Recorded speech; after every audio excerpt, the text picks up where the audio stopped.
usia. Jadi bebas saja Bapak ya. Jadi saya harap bisa dinikmati. Baik, alhamdulillahirrahmanirrahim. Puji syukur kita panjatkan kepada Allah Ta'ala. Alhamdulillah pagi ini kita masih diberi kesehatan, kesempatan terima keimanan sehingga kita bisa hadir pagi ini dalam rangka melaksanakan sholat fardu subuh berjamaah. Salawat dan salam kita sampaikan ke dunia alam, di Ustaz Alam, mengucapkan Allahumma sholli Muhammad. Bapak Ibu jemaah yang takin yang dirahmati Allah, santai saja. Kita beragama, judulnya beragama. Beragama, apakah selama ini kita merasa bahagia beragama? Itu dulu pertanyaan pertama dari saya. Jadi dalam melakukan sesuatu itu harus mempunyai rasa bahagia, rasa senang, rasa nikmat, terutama dalam beragama. Karena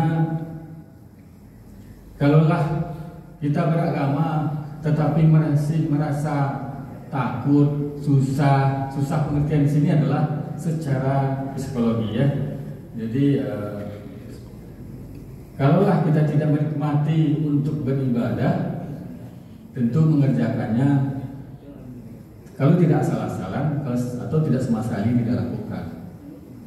Itu kunci dari sebuah kegiatan apa yang kita lakukan, baik itu seagama pun sehari. Apalagi kita orang Islam punya Tuhan, punya Allah.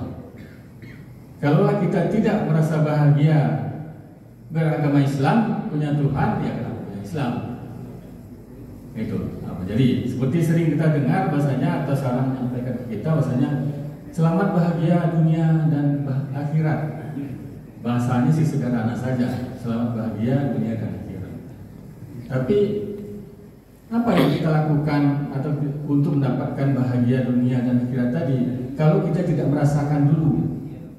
Artinya di sini di depan kita sudah mulai menarik dari mulai hasil lah, itu surga lah contohnya. Kita tidak tahu surga itu seperti apa, tapi dari sekarang kita sudah tertarik rasakan nikmatnya surga. Dengan nikmatnya yang kita rasakan seakan kita merasakan nikmat surga, kita akan mudah atau merasa bahagia melakukan ibadah-ibadah untuk mencapai ke surga. Jadi ditarik apanya itu rasanya tadi. Jadi seperti sesuai dari awal, kita lalu tidak ada rasa dalam segala hal pun tidak akan nikmat dan tidak akan selesai apa yang kita lakukan. Yakinlah. Oke.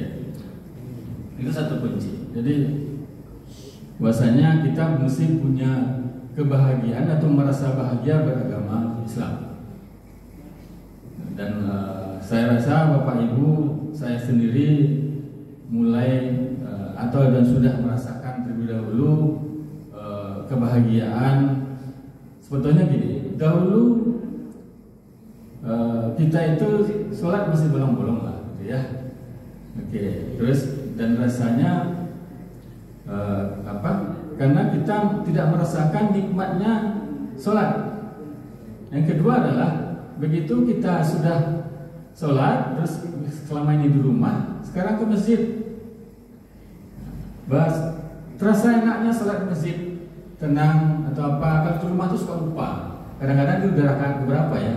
Atau yang terbaca berapa ya, sering lupa. Kalau saya sendiri sering lupa saya, apalagi ini udah ketiga atau keempat ini, lupa saya. Tapi kalau di masjid rasanya plong begitu kita sholat di masjid, kita ada yang imam kita, ada pemimpin kita yang melaksanakan memimpin kita sholat, dan rasanya beban tadi, kesenangan atau kebahagiaan itu plong. Pas hari ini saya sholat isya di masjid, ada kebahagiaan muncul di situ. Itu yang perlu dirasakan. Jadi mungkin selama ini tidak sengaja atau tidak betul-betul dirasakan kebahagiaan kita dalam beragama tadi. Baik.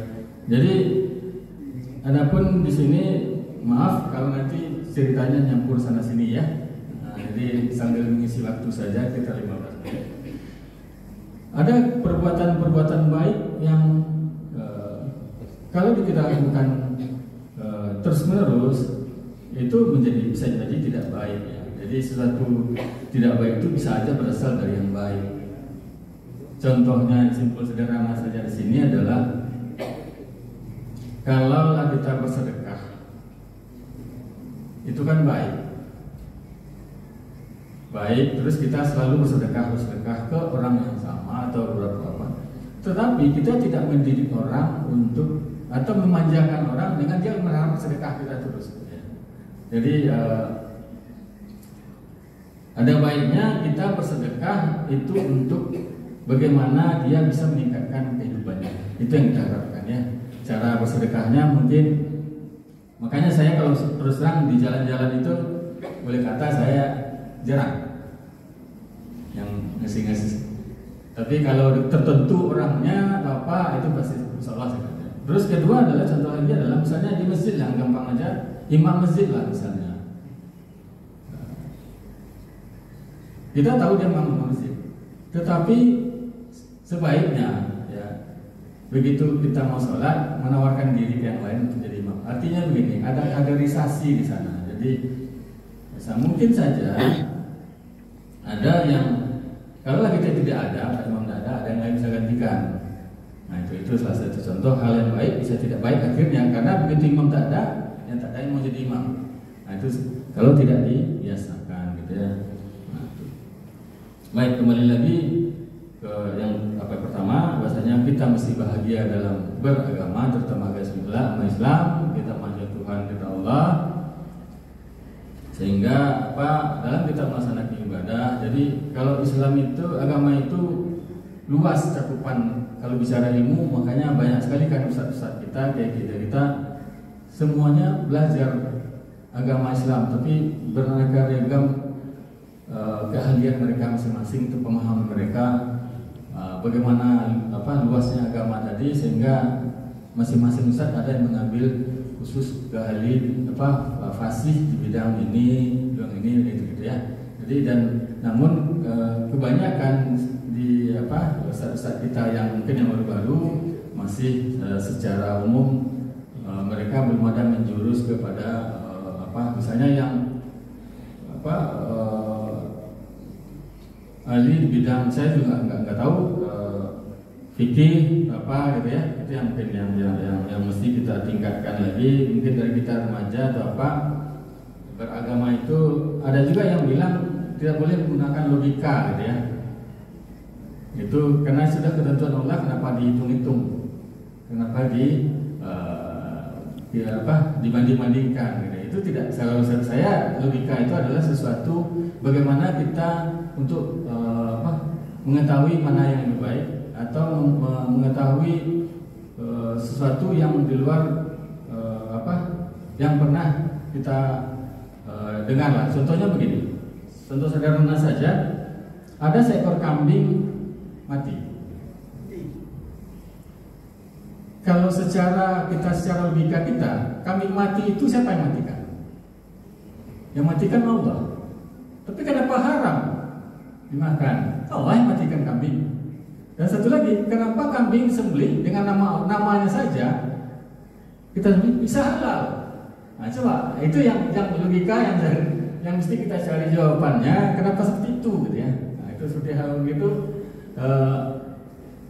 sesuatu yang dimatikan oleh Allah terus haram. Sesuatu yang hanya menggunakan nama Allah, kita yang memotong lehernya halal. Itu jawaban mungkin perlu saya menjawab ya. Jadi saya menggunakan logika yang ingat saya saja. Ntar saya lihat mana tuh ada yang lain mau saya sampaikan. Satu lagi untuk di masjid kita adalah saya melihat kalaulah bapak-bapak di sini yakin saya banyak yang banyak hafalannya. Kalau saya jauh-jauh ke sana karena saya hafalan saya tidak banyak. Jadi boleh kata minim sekali. Maksud saya, saran saya adalah begitu bapak yang banyak hafalan, tolonglah berdiri di belakang imam. Jadi jangan berdiri di sana, nanti misalnya imam salah lupa, yang jawab yang pilih jauh sekali, atau yang ke sana jauh sekali sampai imamnya tidak kedengaran lupanya tadi apa yang bersambungnya gitu ya. Jadi kalau kita bicara pahala dihitung per baris depan ini, mungkin yang dekat imam lebih besar lagi ya daripada yang di ujung sana gitu ya. Kalau kita hitung-hitungan gitu. Jadi saya harap bapak-bapak yang jemaah yang hafalannya banyak, apalagi kita pas sholat tarawih atau apa atau sholat yang lain, diharapkan di belakang imam lah berdiri. Jadi kita begitu Pak Imam tak bisa ada halangan uzur di depan, langsung ada menggantikan, mudah ya sholat kita tetap jalan. Baik, itu menyimpang sedikit. Saya kembali lagi ke awal topik. Manusia itu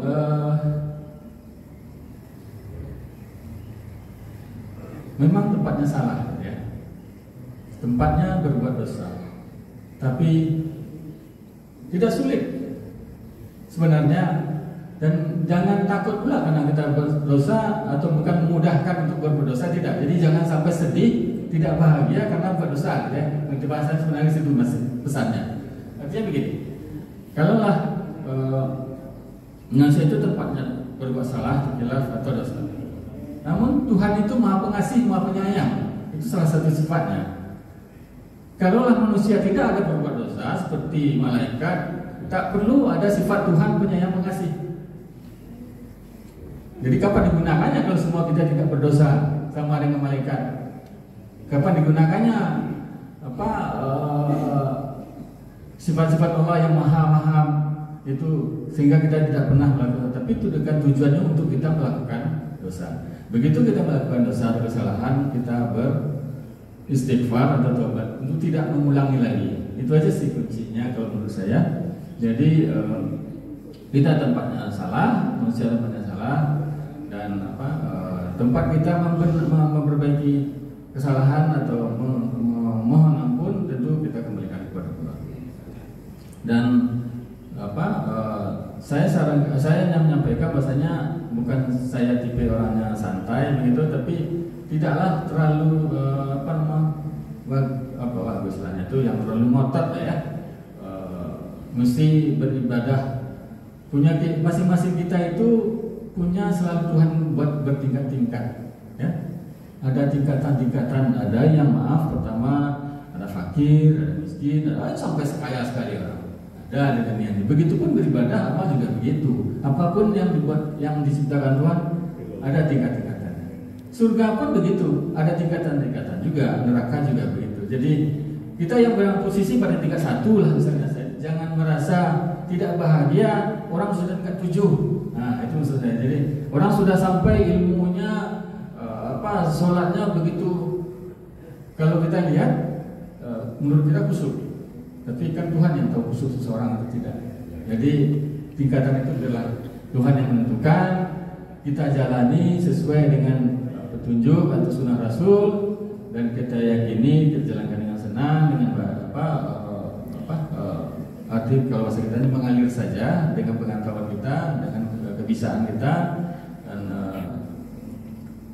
ilmu itu akan masuk, akan diterima oleh seseorang kalau yang menerimanya, yang menyampaikan mengetahui kemampuan seseorang menerima ilmu tersebut.